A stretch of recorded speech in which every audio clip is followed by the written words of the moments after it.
This is a presentation of Northeast Streaming Sports.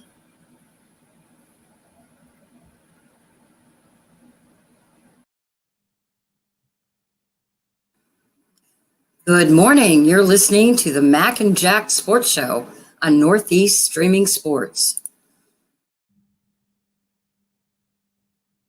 Mac and Jack Sports Show, Friday edition.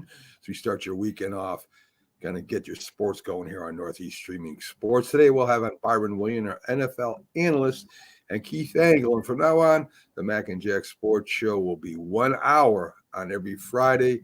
The debate show Saturday, and of course the big football show on Sunday. So Jack, of course, they played football last night, and Detroit and Green Bay, everybody thought maybe this would be a close game, that Green Bay was coming on, that Jordan Love might be the answer in Green Bay. I'm not sure about all that. All I know is that Detroit looked like the better team last night. Oh, yeah, no, absolutely. Let me just a quick note. Our Sunday football show is 2 hours. It's going to remain at 2 hours, okay? Yeah, it's a changing of the guard in that division that the Packers have owned for so long. For so long, it would always be the Packers who, for the most part, would be dominating the Bears, the Lions, and having the better the Minnesota Vikings in general. But with Aaron Rodgers leaving, and the transition began last year. It began last year when the Vikings won the division and when the Packers had a chance to get into the playoffs in the last game of the season. And they went up against the Detroit Lions team in Green Bay, who was on the rise. And the Lions beat Green Bay. So if the Lions could beat Green Bay the last game of the season last year with a playoff berth at stake for the Packers, why shouldn't the Lions be able to continue that momentum? The Lions are a rising team. The Packers, I won't say are rebuilding, Mac, but they're really in transition right now. The power balance really has changed in that division, except with the Chicago Bears. The Bears are really clearly in a rebuilding mode, even though people had a lot of hope for them this year. I wasn't one of them, Mac, but the Bears are where they are. They're going to be cellar dwellers. Vikings are having a dreadful year, 0-3. The Lions they're a legitimate Super Bowl contender, Mac. I don't think they're going to get there, but they are a legitimate contender, someone to take seriously at this point. I think there's, and we'll get to the stats, and I think there's different tiers, Jack. You got the Eagles, 49ers, Dallas a little below them, and Detroit maybe leading that last group. I don't think they're going to be able to beat the Eagles or the 49ers. Dallas, maybe. I mean, I think they're close to Dallas right now. Maybe, a couple turnovers and that. I think if they go up against the Eagles or 49ers, they don't stand a chance. I mean, we don't know. Yeah, you have to take it week by week. Every team has their own story, their own expectations, what would be a satisfying season. The Lions will win their division. It would be the first time in ages that they ever, that they won their division. And even if they get eliminated in the first game of the playoffs, the year would be considered somewhat of a success by virtue of them winning the division. And it certainly seems like they're locked to win the division right now, but especially if they win a playoff game. They don't have to go to the Super Bowl. The expectations are a lot different, Mac, with a team like the Dallas Cowboys. Worst case scenario, the Cowboys have to get to the NFC Championship game. Anything short of that is going to be a bad blow to their fan base because the Cowboys have had 2 12-5 seasons in a row. And they did win a playoff game last year, yet they got eliminated by the 49ers for the second game in a row. And the fan base is very unhappy in Dallas. So Dallas has actually higher expectations. 49ers have high expectations. They won in recent years. They went to Super Bowl, lost a couple of years in the NFC Championship game. They've got to break through. I don't think just going to the Super Bowl is enough to satisfy the Niners. They finally have to win it this year. So every team has kind of their balance of expectations. Even in the AFC, you take the Kansas City Chiefs. Is their fan base going to be satisfied if they lose the Super Bowl? They get to the Super Bowl and lose. They won't be satisfied because They've been there 3 of the last 4 years. They're not going to say the year's a failure, but they're not going to look at the year as being a success. Well, I mean, I guess if they're smart fans, they know that Kansas City is retooling. I mean, they've lost a lot. They're big turnover last 2 years. They're not.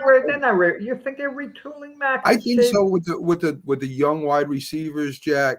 Their defense is still pretty young. I mean, Chris Jones came back, but it's a young crew there. And, you got Patrick Mahomes there that can make almost any receiver look good. But it's not like they've got, the big names they used to have there, the Cheetah, Juju Schuster or whatever. Tyreek Hill. Right. But they won the Super Bowl last year. They did. And that was a mass. Yeah. I mean, that was an unbelievable comeback, too. Without Tyreek Hill, Mac, they have basically the same team they had last year, the Chiefs. They had Skibby Moore. They had Kadarius Toney as a wide receiver. Pacheco was a running back last year, too. Listen, I mean, if you watch that Super Bowl, either team could have won that Super Bowl. That was just an unbelievable Super Bowl. But anyway, I mean, unbelievable. Retooling means you don't expect. That's not necessarily true. That's not necessarily true. They got 2 new offensive tackles, Jack. I mean, the team has gone through some changes. And what I mean by retooling is that on the fly, they're taking players that are rookies. Moore is a great example. Moore played last year, second year. 2 rookie offensive tackles.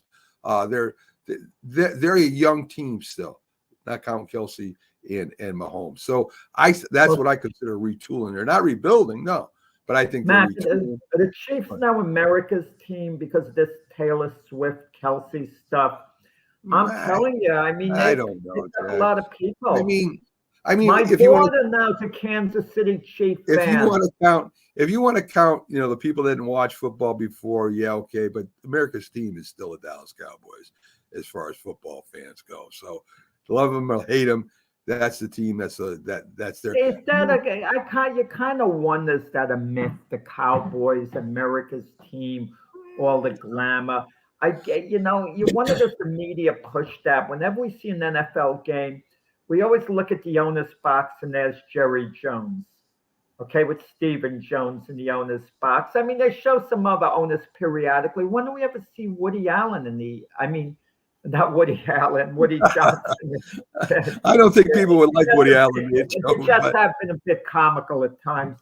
Woody Johnson, the Jets owner's box. When do we see the Giant ownership? We rarely see them being focused, in the owner's box. Well, maybe when the Giants and Jets start getting a little bit more successful, maybe we'll start seeing the owners. We do see Robert Kraft. We do see him.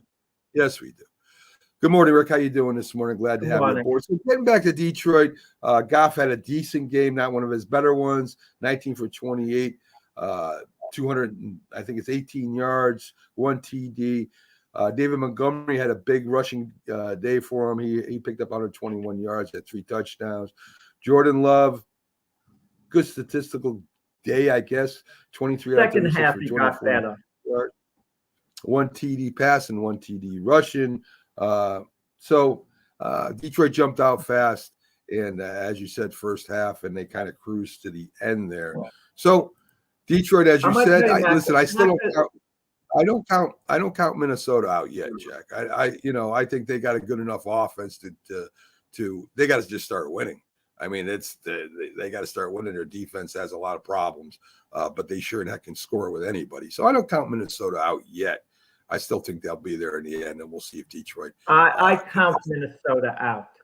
I mean, you could say it's only 3 games. Hypothetically, they can get back, and if they're not that good of a team, Minnesota, they played over their heads last year. They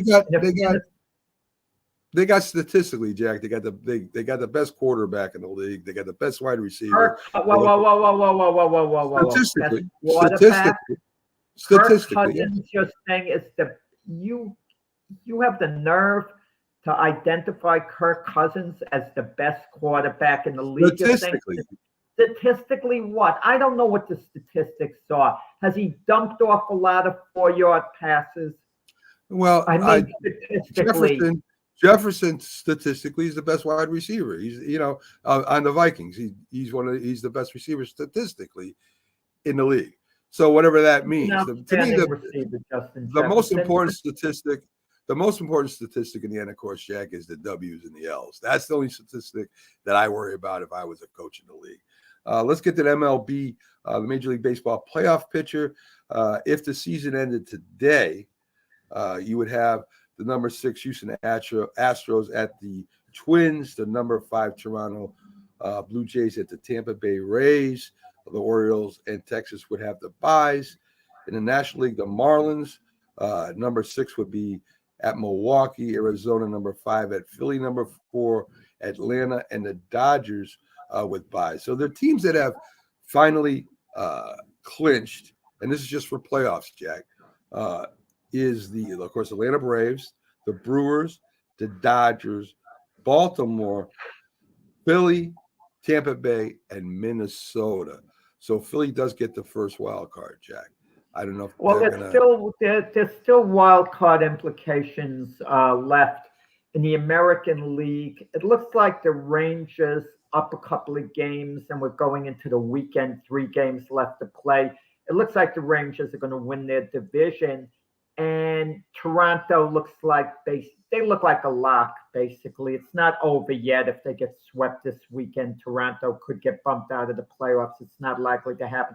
It looks like Toronto is going to get in at this moment.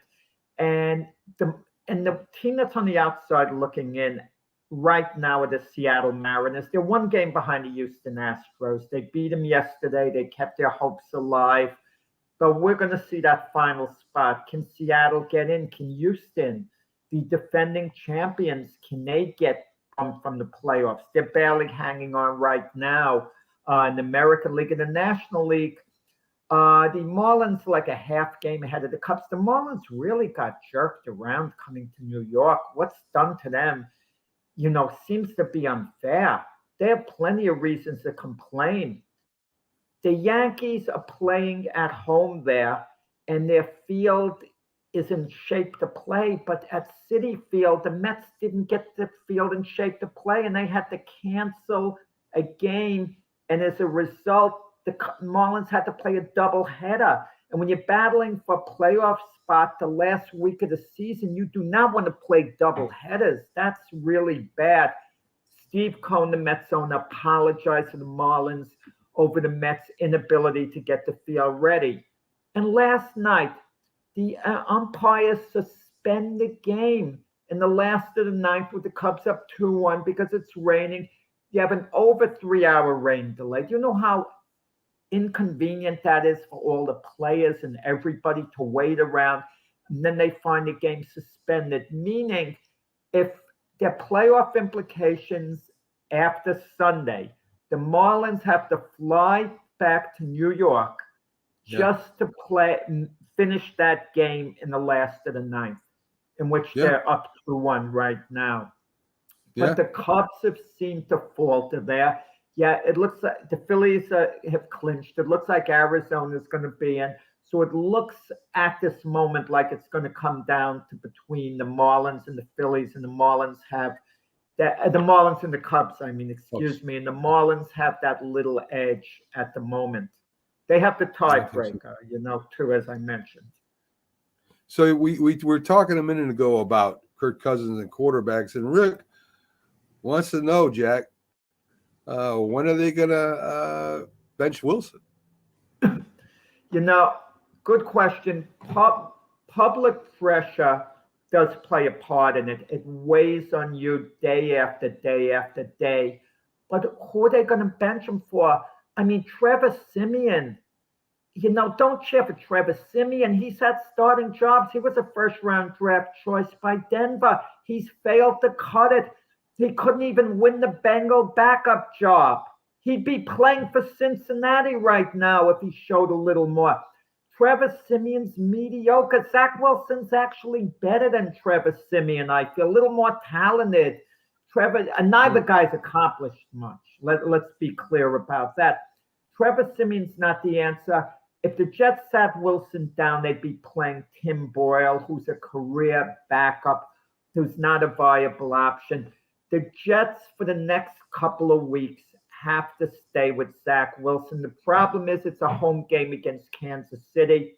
If Zach Wilson is struggling, the fans are not going to be tolerant. That's what the problem is.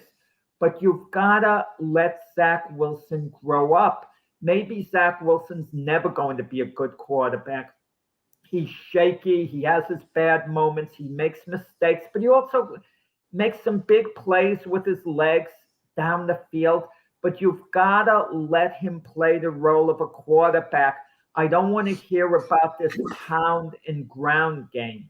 Yeah, if the other team knows that's all you're going to do is run the ball, that's what they're going to defend against. You got to pass to make your running game effective.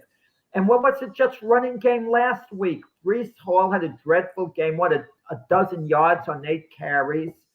Dalvin Cook didn't do much because New England knew that was the Jets' game plan to just run the ball, and they stacked the box. With Salah losing the locker room, we don't know. But I'm going to tell you, I believe that might be the case for the simple reason you look at the Jets' 3 games. They beat Buffalo. Despite losing Aaron Rodgers, they were somewhat upbeat. And then the game after that, they lose to Dallas. Zach Wilson played poorly in the second half, but the defense played poorly. So how's the locker room going to be mad at the coach when they all played poorly? The last week against New England, the defense came up big. They played a great game. What was the difference between Mac Jones and Zach Wilson last week? Mac Jones hit one big play that went for a touchdown. Statistically, Mac Jones and Zach Wilson were virtually the same last week otherwise. But that was a difference in New England winning the game. And if New England lost that game, and let's say it worked the other way around, Zach Wilson hit the long pass and Mac Jones didn't, and the Jets win, New England would be 0-3. You know what people would be saying, Mac? Could Belichick's job be in danger? Believe it or not, there'd be some whispers about that. Well, I mean, you said a lot there, so I want to kind of talk about some of the things you'd said.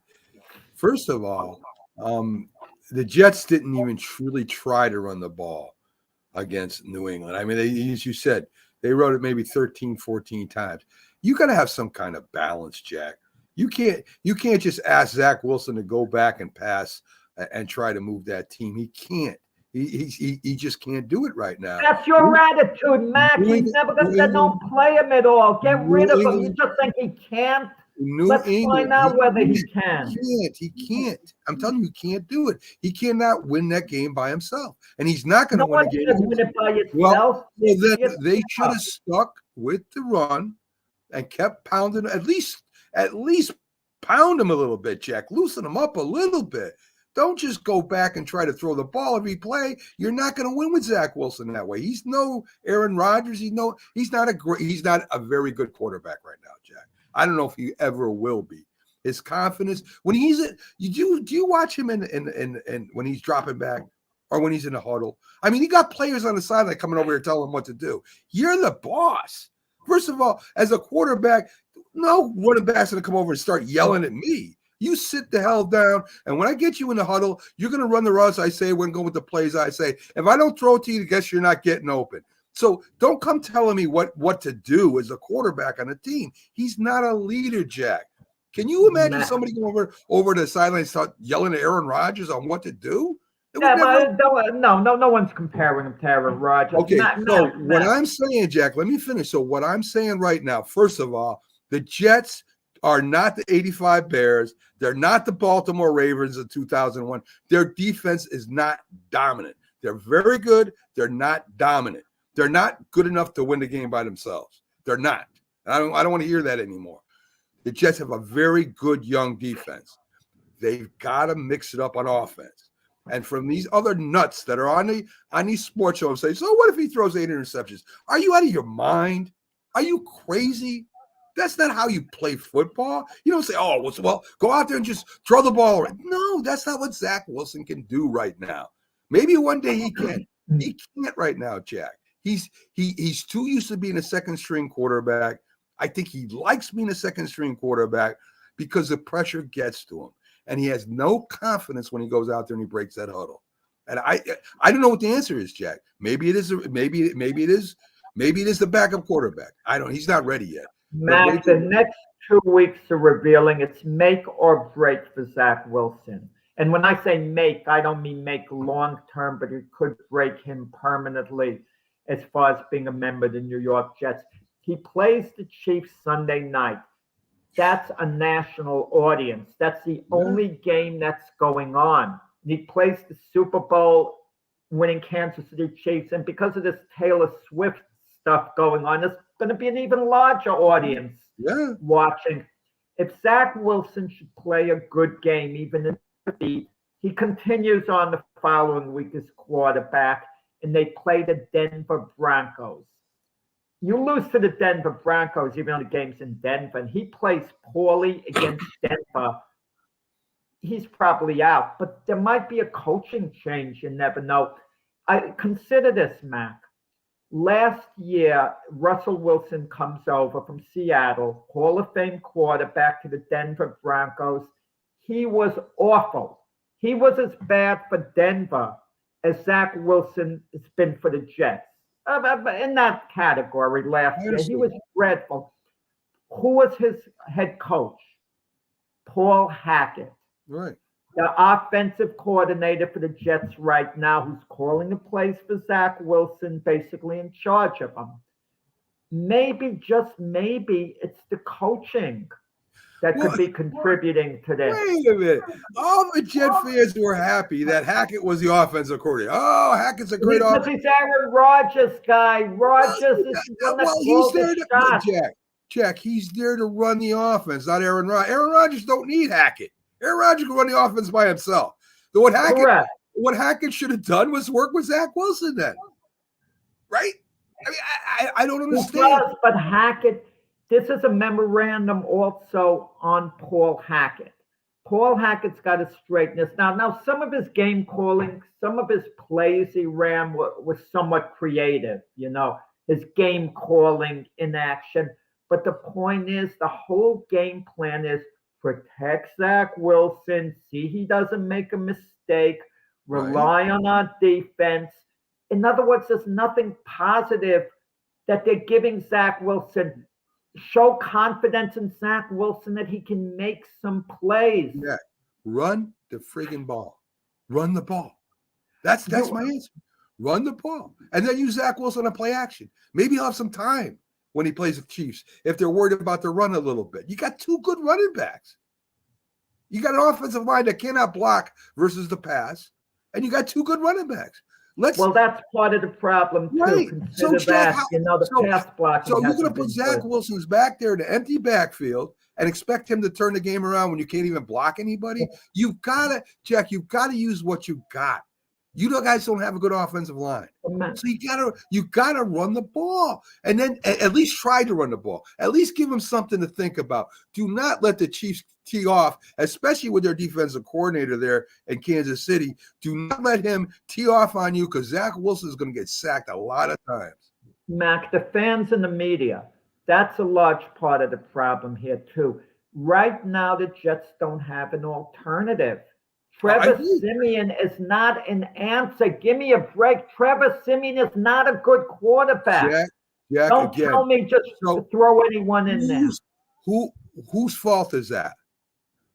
No one's fault. Zach Wilson was the backup. You already know what Zach Wilson is. You go get Aaron Rodgers. He was the backup. So you know what he is. So you already know what he is. So shouldn't you have a third quarterback that is halfway decent that you might be able to bring in there, an emergency third-string quarterbacks traditionally are not that good. That's why they're third-string quarterbacks. And all the guys that you're mentioning, all these second-string quarterbacks coming from elsewhere, there's a reason they're second stringers, because they couldn't hold on to a starting job. Other teams moved on from them. Jack, let's bring in our NFL analyst. Maybe he'll help us out here with some answers. Byron, here we go again. The Jets. The Jets are always on this show, and they're always come around. Jack's a big Jet fan. I like the Jets. I was hoping that they have a good year. They're not going to have a good year. Jack wants to blame. I don't say he wants to blame. He says that Hackett should in part be responsible for the Jets' bad offense. Now, I know you remember when they got him, everybody was praised. Oh, they got a great offensive coordinator now. He wasn't a good head coach, but he's a great offensive coordinator. And, he's going to help the Jets do this and that. He's going to help Aaron. He worked with Aaron Rodgers. Yeah. Well, Aaron Rodgers doesn't need Hackett to work with him. The person that needed help to work with him is the person playing right now that isn't playing well, Byron. Right. Yeah, no doubt. Hackett was supposed to be an offensive mastermind, coming from Green Bay, and then he didn't do nothing in Denver, and now he's with the Jets. So evidently he's not the answer. So, but Zach Wilson have a lot of problems, and they got to find a solution. They just got to find a good quarterback. It's just that point blank. But there are implications that people don't get. Aaron Rodgers is coming back next year. He's the Jet quarterback next year. You're not going to get a quarterback beyond this season that you're going to want to create controversy to challenge him. You're not going to. Kirk Cousins isn't going to be available anyway. I never bought into that nonsense. But let's say for 1 second you could get a Kirk Cousins type to come to the Jets. Mm-hmm. What's going to be with Aaron Rodgers next year? You just got to get a guy who, basically is going to stop the bleeding. They're not out there. You have a bunch of these guys who are competent backups. But like I said before, they've all lost starting jobs. You talk about a guy like Jacoby Brissett, a very capable backup. He's bounced around the league for a reason. He hasn't been able to hold on to starting, jobs. I mean, that these guys are on a solution. Play Zach Wilson. He's in his third year. He's won games in the past, Zach Wilson. People forget that. The Jets have won games with him at quarterback. Let him throw the darn ball. Let him use his legs. The guy is a wonderful runner with the ball. If you let him run and if he gets injured, that solves your problem. He's automatically benched. So you go on to the next guy. You can gamble with Zach Wilson. The guy's got great instincts when you allow him to run with the ball. But I just think he's evidently not the answer though. For some reason, something is hanging over his head. He got hurt when he started running with the ball too. So that's not a great option, I don't think. But you got to find a quarterback that that you can depend on and not gonna make decisions, not gonna make bad decisions. And he's just so inconsistent. He's just not a lead, he's not a leader. You got to get all of those. Huh? Well, look what happened last week. At the end of the game. Let's get off the Jets for a second. Well, it pertains to the Jets. Byron, when you're an offensive, you were a wide receiver with the Giants and a bunch of other teams and during your career. To me, the way you call an offense and you run your plays, you want to be almost 50-50 run and pass, right? You for the most part, you saw what Kansas City did with the Bears. You saw what Miami did with the Denver Broncos. There was almost 50-50 split. You can't take a Zach Wilson and expect him to throw the ball around the field and you're going to win. It's not going to happen. You've got two good running backs. You got Breece Hall, who's an excellent running back. You got Cook, who was good with Minnesota. I think he could be a good player there with the Jets too. And they're not running them. But Cook's performance slipped, like Rich Sherlock pointed out, at his last year in Minnesota.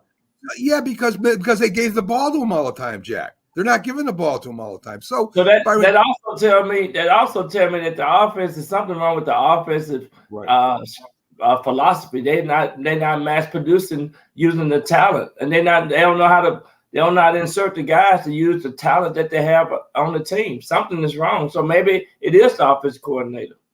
So maybe so. All I know is you're not going to win. You're not going to win by Zach Wilson chucking the ball all over the place against any team. And a good defense, forget it. They're going to eat them You up. know, there's an interesting thing happened on the ESPN. Shannon Sharp and Rex Ryan won together, and Rex Ryan was the defensive coordinator when Shannon Sharp was on the Baltimore Ravens the year they won that Super Bowl. They had the great defense. Trent Dilfer was the quarterback, and the Ravens switched from Tony Banks to Trent Dilfer, and Shannon Sharp asked Rex Ryan, you think we still would have won the Super Bowl if we didn't switch to Trent Dilfer? Shannon Sharp feels they wouldn't have. And Rex Ryan says, I still think we would have won the Super Bowl. You let your defense do everything. Let your defense win the game. Just run the ball, play defense. Don't even put the ball up in the air. You become so predictable.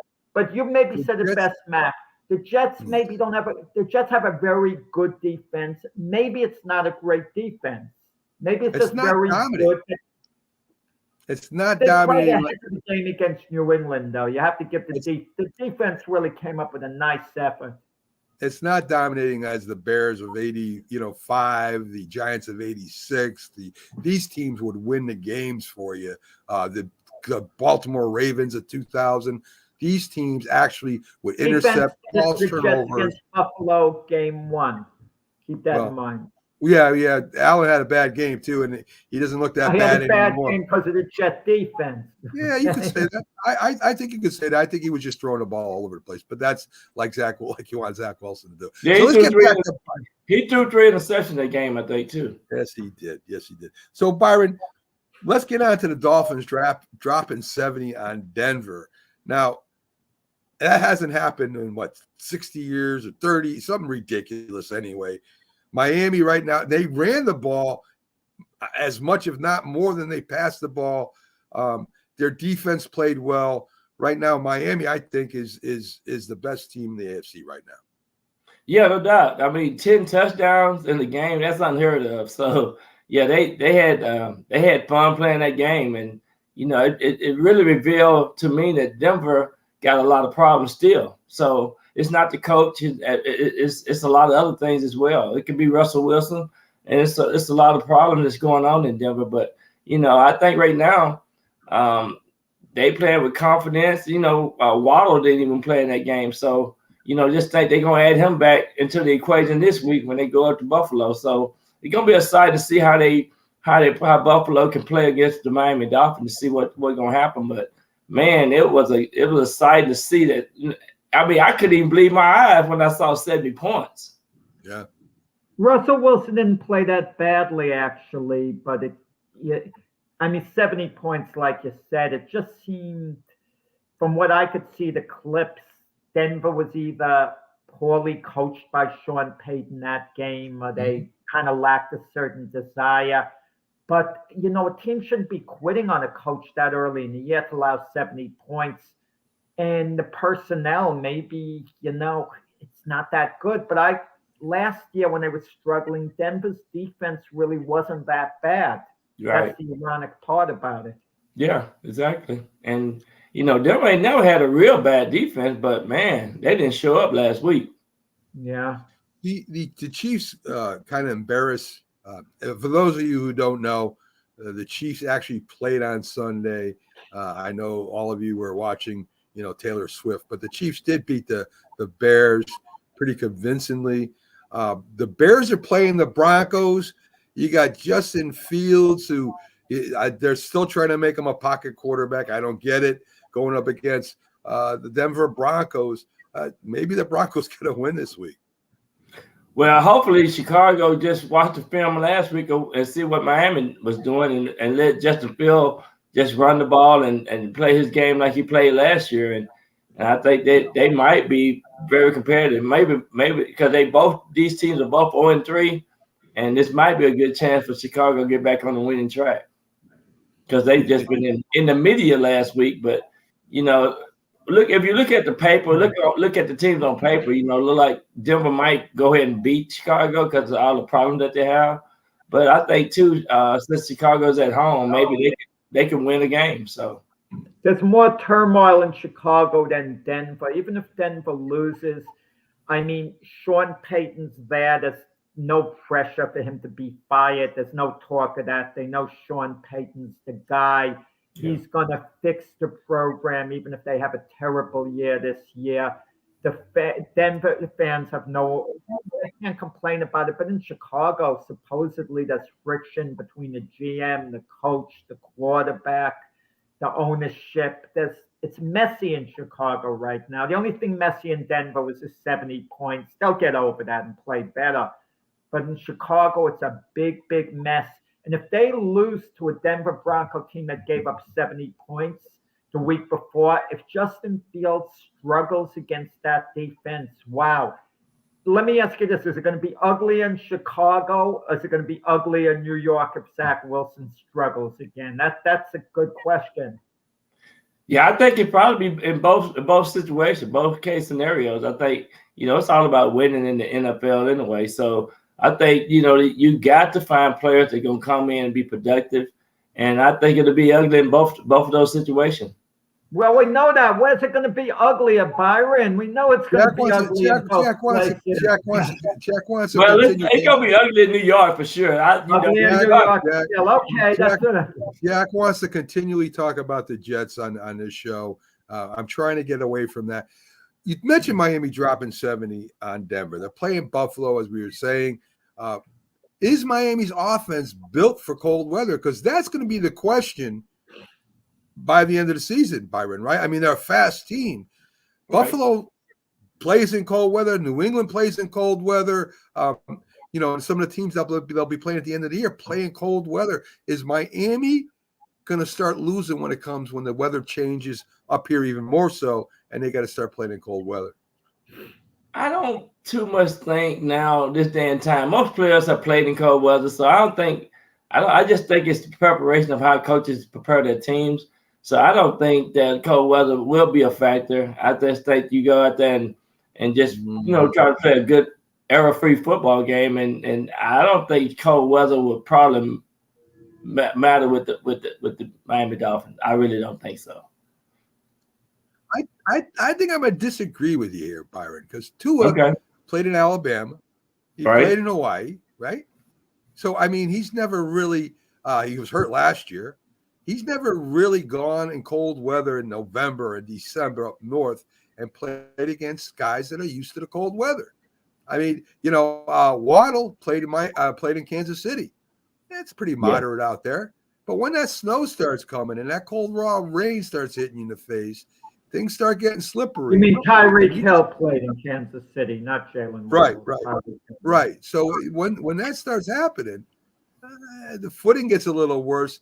I think teams that play in the north, and we've seen this through history, normally play better at the end of the year. Well, maybe that if the running back situation is pretty good, then maybe if what's his name, Monster, the running back that they have, maybe if the running back is adequate, maybe that'll help them. But a lot of guys. I just recall me going up to Canada and playing in cold weather, being from Texas. It was never a factor for us playing in a colder game for me. But I'm just speaking in terms of just playing football for 3 hours. It's not that. I just think if Miami just continue to gain momentum with their confidence and the way they play the game, I don't think it'll be a big factor.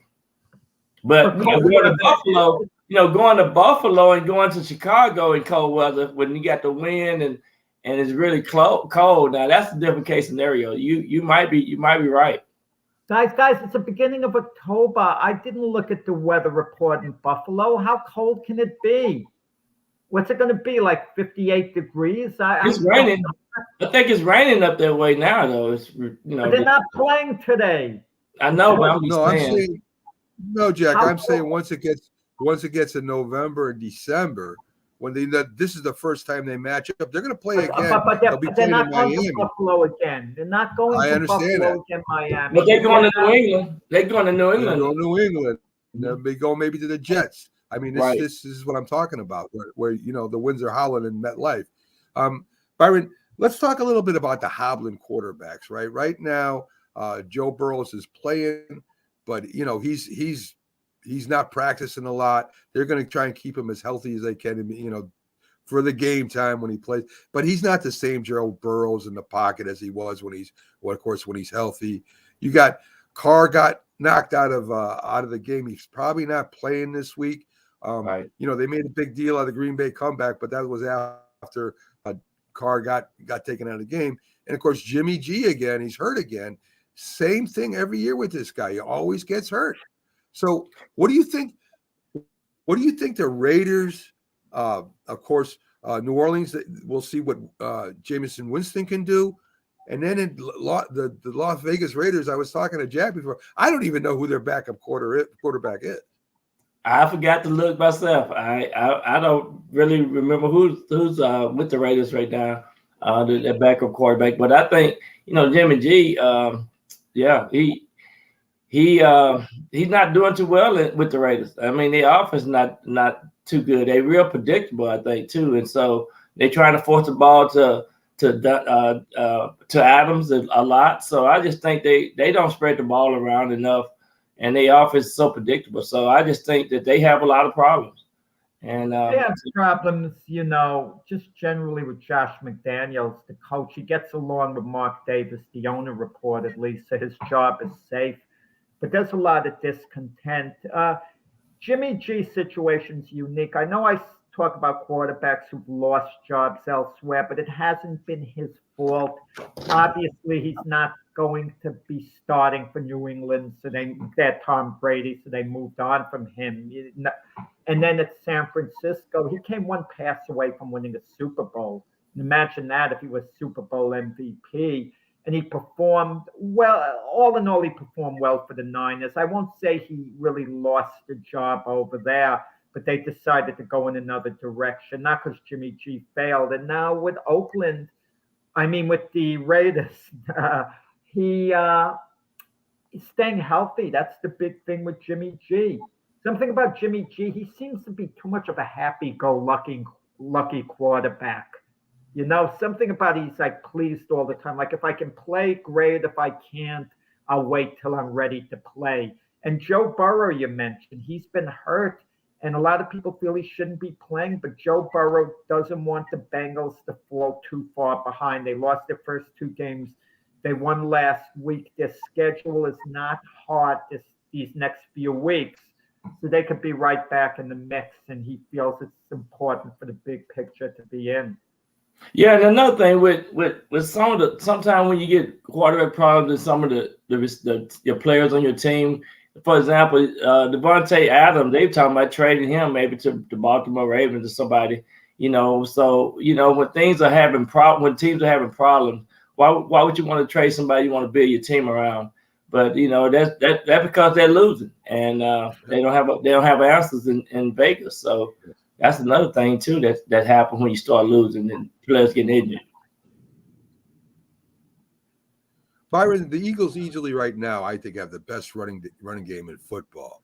And you could tell that they need to do it because right now, believe it or not, Hurts is struggling. He's not making the throws like he did last year. He's throwing interceptions and missing wide receivers. So their running game with Swift especially, they got three running backs there, but especially with Swift, is just eating up yards, eating up the clock, big plays. The Eagles are back to like old school football, right? We're going to run the ball, and you just stop us. And it's kind of good to see because they're still scoring a lot of points off the run. They're not throwing the bombs and getting the touchdowns now. You got running backs breaking 40, 50-yard runs down to the goal line now. So right now, if you had to pick a number one team after 3 games, it's unfair to you. Is it the Eagles? Is it the 49ers? Right now, I think it's the 49ers because of the way they spread the ball around. The offense is explosive, and the defense is playing really good. I think the Eagles right now, I think after 3 weeks, they don't look the best to me, but they still look good. They still a solid team. But I think the 49ers right now maybe have a little edge, just the way they play and the way they game preparation been. The Eagles have struggled a little bit against the Patriots and some other teams that they have played, but they still playing good football for us on the defense side of the ball. So that's my opinion about that. You mentioned, Mac, about Jalen Hurts saying, well, he's struggling. I'm not sure he's struggling. No one considers this. Jalen Hurts last year probably had the best year he could possibly have. And people are thinking, oh, he'll build on that and he's going to be on the level of Patrick Mahomes. He's probably never quite going to be as good as Patrick Mahomes, even though he had games last year that were Mahomes-like. If you forget his one fumble in the Super Bowl, he matched Mahomes all the way in the Super Bowl. And they can win with him not being one of the best quarterbacks in football. I said Jalen Hurts when he came into the league, he'd be another Doug Flutie. You can win a Super Bowl with a Doug Flutie who was a good quarterback. So I don't think we should, over-expect from Jalen Hurts. He's a very good quarterback. I'm high on Jalen Hurts. He doesn't have to be one of the three best quarterbacks in the league. There's a reason, too, that Jalen Hurts got beat out in Alabama, got replaced by Tua. Consider that, okay? Nick Saban replaced Hurts. Has Hurts gotten so much better since he left college? Obviously, all quarterbacks get a little better, but has he had this great transformation? Probably not. He just played great last year for the Eagles and managed the games wonderfully.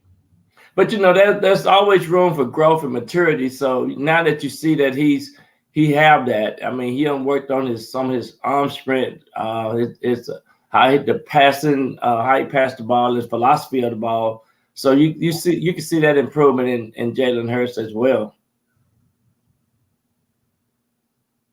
Yeah, I mean, listen, the Eagles are as loaded as the 49ers. They got a great tight end. They got two great receivers. I think they kind of edged the 49ers there. I don't know. It's going to be interesting. If the 49ers can keep up this pace, can the Eagles keep up this pace? It's going to be interesting to see what happens in the end of the year. Jack mentioned the Detroit Lions. We'll see if, at the end of the year, if they're still alive and if they're ready to compete with these big teams. I don't know. We'll see. It's going to be really interesting. Guys, it's interesting, the urgency, Mac. We talked about earlier in the show, the urgency. There's an urgency for the Cowboys to at least go to the NFC Championship game. But consider the 49ers and the Eagles. There's tremendous urgency to win the Super Bowl this year. Anything short of the Eagles or Niners winning the Super Bowl this year is going to leave both franchises pretty disappointed. Yeah, and of course, you always got to deal with free agency. How many players you lose off of your team, which would be a consideration as well. I agree with that too. The AFC North is not as strong as we thought it was going to be in the beginning of the year. We were thinking it's going to be the strongest in the league at one time, right? But with Cleveland, Watson. The Cleveland Browns won. Watson didn't look good. He really didn't. I mean, I heard people say, "Well, yeah, he made a couple passes." Well, Mac. He also threw. If you look at the tape, Jack, he really didn't. He's throwing the ball backwards and stuff. It's some crazy things he was doing. But the Cleveland Browns won the game, which is important. The defense, to me, Cleveland won the game. That's what won the game for the Watson Browns played well. Pittsburgh Steelers played well last week. Come on, Mac. Yeah. Pittsburgh He had Steelers his best defense game since he's been a Brown. Right. He's fine. He'll be fine. The Pittsburgh Steelers defense looked good. Kittle's average. He's not as good as people think he is. The Steelers defense is awesome. Baltimore, we're going to see what happens with Jackson and, if he can do some magic there again. Of course, you got Cincinnati sitting there, but they really don't look as good as we thought they were going to be in the beginning of the year, Byron. Yeah, absolutely. You can see that that from week to week, you got to just any of those teams can probably peep up to the top of that division. The Ravens, the Browns, the Bengals, and the Steelers. And so that's gonna be interesting to see what happens in that division because man, the Steelers, they play good, hard, firm football, and their defense is a sight to watch. Yes. I just enjoy watching. Steelers are just like still old school. I love watching the Steelers play. Yeah. Let's talk a little bit about the Giants coming up to play Seattle. Byron, Seattle's got good receivers. They got a good running game. They got a pretty good defense. Right. And the Giants, don't right now. They're not blocking. They're not doing the basics over there right now. And if they lose to Seattle, they got Miami and Buffalo after this. What do the Giants got to do to beat Seattle on Monday night? They just got to play good, sound, fundamental football, especially on defense. I mean, right now, the secondary and the linebacker play is suspect.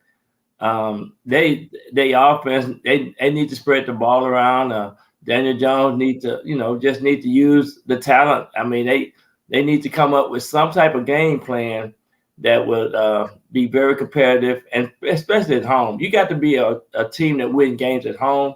I think the Giants got to get in that space right there that they got to win this game. It's a Monday night game, national TV. So this is a game that gonna set the tide for them, set the pace for them to see if they can really be in a position to be very competitive. Well, you talk about their defense. I mean, Seattle has a very good team. Don't sell them short. They could conceivably go deep into the playoffs. They drafted really well the last couple of years. But they're facing Geno Smith, and the two teams you mentioned, Mac, after is Tua and Josh Allen. So if their defense is going to come alive, it better be against Geno Smith, because that's the one quarterback who's less than elite.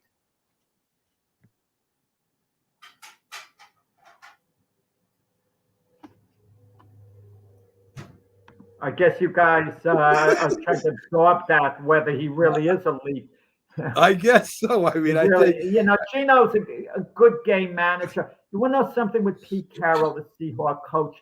He's looking good now, actually, in a sense, because Russell Wilson was an elite quarterback with Seattle. He goes to Denver. He struggles. He plugs in Geno Smith. Geno Smith has been very successful starting with Seattle. So Pete Carroll's system is actually looking good, with Seattle. He sets up a certain system, and he plugs someone in, and it's been, it's worked. Yeah, I agree, Jack. Byron, I guess Byron, something happened with the connection, but I want to ask you something. All right, your hero Joe Namath, and we'll get back to the Jets here for a minute. Went and called out Zach Wilson. He's seen enough. In fact, he said the Jets from top to bottom. He's sick of it. What good does that really do? I mean, can you imagine? Somebody that was a great quarterback called out Joe Namath when he messed up, and he did mess up a few times. What good does that do to the Jets for him to come on and berate about Zach Wilson and the Jets organization? I don't get why he did that. It doesn't do much good. Let me state, Joe Namath is one of my all-time sport heroes. I love Joe Namath. He's connected wonderfully with the public. Okay, he's always been a good guy. Joe Namath came up in a different era. Joe Namath had games where he'd throw 5 interceptions, where he was terrible in the beginning. With that said, Joe Namath is entitled to his opinion. He's entitled to say things. It's not so much what he said, the way he said it. He said it with absolute disgust. Just get rid of him. The guy's terrible. The guy's awful. Joe was acting like he was hosting one of these talk shows where he had to do it for dramatic effect, and he was just being interviewed. He could have toned it down a little. That's what I felt. Basically said what he said. He could have said, look, guys, I don't think Zach Wilson is the answer. We've had enough of a body of work. I think the Jets are going to have to move on from Zach Wilson, guys. This just hasn't worked. Instead, Joe Namath said it, like, oh, I'm disgusted. He kind of was making it borderline personal in a way. Now, Joe Namath's relationship with the Jet organization, Mac, has been a little less than what we hoped for. But with that said, Joe Namath is the most iconic player in Jet history. No one can take Joe Namath on. If the coaching staff fired back at Joe Namath if Zach Wilson said anything, they'd come out second best because the public would stand behind Joe Willie Namath. But I just wish he would have said it with a little less emotion. I can understand emotion during the game as something's transpiring, but then later on in a calmer situation, he could have said what he said, in a little more of a toned down fashion. I think he should just keep his mouth quiet, is what I think. But why? But why? Because what you're doing is you're making the kid less confident. You're saying so. In fact, a lot of the players said, "Hey, I respect Joe Namath, but I don't agree with what he said." I mean, why does he have to say anything? That reminds me of a Tiki Barber thing. I don't like that. Joe Namath's not part of the organization. He's coming on a show. He's entitled to give his opinion.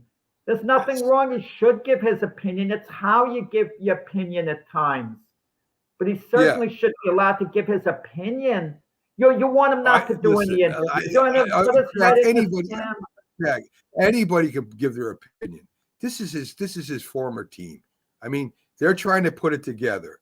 And Joe Namath is going to come out and say they all stink. I mean, to me, that's just not professional, Jack. I'm sorry. Mac, he's been patient enough. He's been waiting over 50 years for the Jets to get to another Super Bowl. Patience can take you only so far. I don't remember him saying this about Sam Darnold, Jack. I don't remember. Sam Darnold wasn't as bad. I don't remember him saying this about Geno Smith. I just don't. And they didn't produce winners. All I'm saying is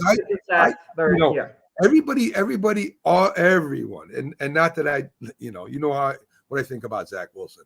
All the broadcasters are jumping on him. All the fans are jumping on him. So Joe Namath wants to jump on him. I think honesty would have been the best thing coming down from the coach. But no matter what's said, they're going to be critics. Robert Saleh can maybe say, look, I didn't want Zach Wilson to be my starting quarterback. I wanted to be Aaron Rodgers. It was a backup. Aaron Rodgers got hurt. You're not going to get an elite backup quarterback in this league. Zach Wilson was demoted to second string, but because of Aaron Rodgers' injury, we have to play him. If he doesn't play well, we might have to take him out. We just got to make the best of this situation. I'm not thrilled about it, but we got to make the best of the situation, and the fans aren't helping by booing. They've got to try to get behind him and encourage him, as tough as it might be, and maybe he'll surprise us. Okay, the pressure's on him to perform. Don't baby him. He's in his third year, Zach Wilson, already. If this was Zach Wilson's first year, okay, but they had 2 years of Zach Wilson, and this third year, there's a reason they moved on from him, but they shouldn't take an approach, they can't baby him at this point. It's basically do or die. Listen, he really didn't get a shot. You had White there, I think it was. What's his name again? He got pulled for White. And listen, there was a lot of things that the Jets have done wrong over the last few years, but especially over the last few years here under Salah. We'll see if he stays in or not. Real quick, Jack, we didn't say this yet. Damian Lillard goes and now he is playing for the Bucks. Sorry. So a lot of people are saying that he will be, the Bucks now are the number one rated team or ranked team going into the season. I don't think they're the number one ranked team, in my opinion. It's two players. We'll see what happens. Part of that trade, though, is interesting. It's very interesting because Drew Holiday was part of that trade. Ayton was part of that trade. And a lot of people are gonna